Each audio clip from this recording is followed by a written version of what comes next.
কে রাজু? আমি টনি। সালমা আছে? সালমা তো সপ্তাহখানিক হয়ে গেল দিল্লিতে গেছে, কিছু বলছো?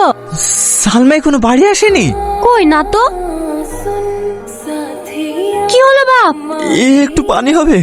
একটু পানি লে তো মধু, এলে খাবারটা খেলে। আমি খাবো না। খাবে নি? মাসি মাসি আমি বোঝাচ্ছি। টুম্পা ও আমাকে আবার অন্য জায়গায় পাঠাবে। এখানে যত মেয়ে আসে ও বোম্বাই সার্জির কাছে পাঠিয়ে দেয়। আর যাদের 12-13 বছর বয়স তাদের কিডনি বের করে বেঁচে দেয়। আর যাদের বয়স 15 না পড়ে তাদেরকে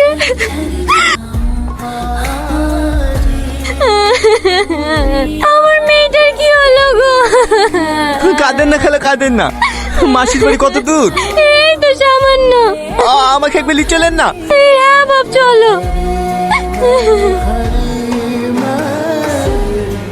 আমি জানতো গো এরকম মেয়ে। নুন ভাত খেয়ে হলো আমার চোখের সামনে থাক।